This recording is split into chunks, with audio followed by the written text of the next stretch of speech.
Salut les sushis! Ouais, je savais pas quoi dire d'autre. Bienvenue dans cette nouvelle émission dédiée à la lecture de manga. L'idée m'est venue lors de la petite vidéo que j'avais faite sur la critique de Beyond Evil, que vous pourrez retrouver dans la description.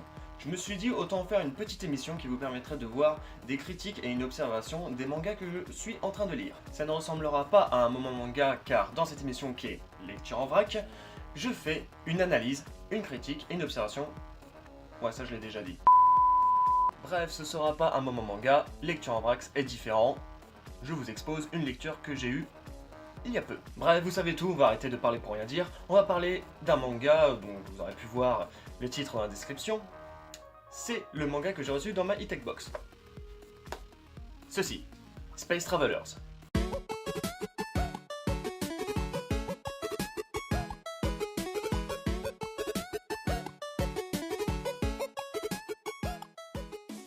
C'est un manga shonen réalisé et écrit et même dessiné par Kazuo Kato, le réalisateur de Blue Exorcist, qui est plus connu. Ce manga a été créé en 2005 et a reçu le prix Osamu Tezuka.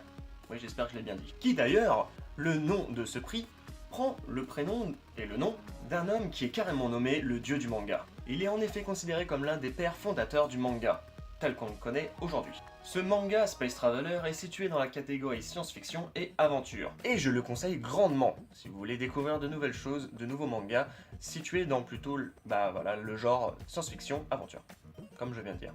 Il va falloir que j'arrête de me répéter. Seul habitant de Planétoïde, situé au fin fond du système solaire, Robin est un jeune garçon robot.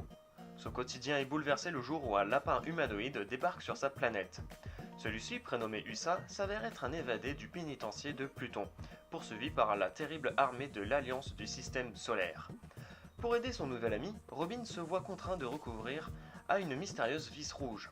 Le voilà alors possédé par une force maléfique et transformé en une arme redoutable, détruisant tout sur son passage.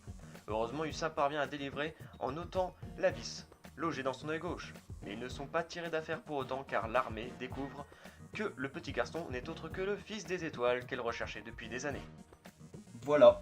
Moi, il faut pas avoir de soucis avec la science-fiction, hein. Et il faut dire ce qu'il en est, la couverture ne donne pas spécialement envie. En tout cas, moi, si je l'aurais vu dans un magasin, je l'aurais pas spécialement acheté. Mais j'ai été agréablement surpris.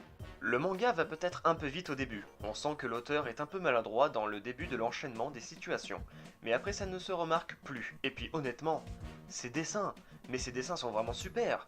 On n'est pas sur du Gum ou Berserk pour ne citer que deux mangas vraiment splendides, mais les dessins de Space Travelers sont crédibles, on y prend goût à l'aventure qui l'amène et l'univers est très attachant. Sans parler des personnages qui sont vraiment très bien. Robin, le petit robot, est un personnage très insouciant et donc très attachant. Quant à Usa, qui nous présente ce lapin comme un prisonnier qui est sans scrupules, eh ben on est quand même attaché à lui car on a envie de savoir un peu plus son histoire, on a envie de savoir pourquoi il est poursuivi, on a envie de savoir pourquoi il était prisonnier. Et ça c'est ce qui le rend d'autant plus attachant. D'ailleurs, sur ce personnage Usa, on lui colle l'étiquette qu'il faut pas le faire chier car c'est un prisonnier. Mais on a quand même envie de savoir quels sont les mystères qui l'entourent. Pourquoi a-t-il commis ce genre de choses? Pourquoi en est-il arrivé là? Tout ça, j'espère, arrivera dans les autres tomes. Pourquoi était-il un criminel? Qu'a-t-il fait réellement? On en apprend un peu, mais ce ne sont que des morceaux d'un bon puzzle. Les autres personnages ne sont pas en reste. Le bras droit du commandant est intéressant, le commandant est même le lourdeau de roi. On aimerait savoir, qu'est-ce qu'il fait là? Bref, vous l'aurez compris, les personnages sont hyper intéressants et tous attachants d'une manière ou d'une autre. Le troisième gros point positif après les dessins et les personnages est l'humour. Ce manga est extrêmement drôle et c'est vachement bien, on peut se le dire. Et puis pour le scénario, vous savez tout du résumé, et franchement, ça vaut le coup.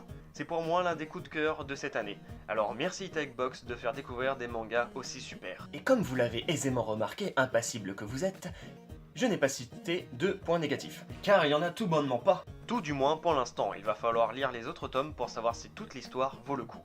Sachant que le manga comporte 5 tomes. Et voilà pour ce premier épisode de Lecture en vrac. C'est un épisode un peu pilote, hein, il y a encore beaucoup de choses à améliorer, comme notamment pouvoir parler face caméra, hein, il y a un petit peu des faces de blanc. Dites-moi en commentaire si le concept vous a plu, et surtout, lâchez un like. Et même, si vous êtes complètement fou, abonnez-vous à la chaîne. Je vous dis au plus vite sur la chaîne, bonne lecture.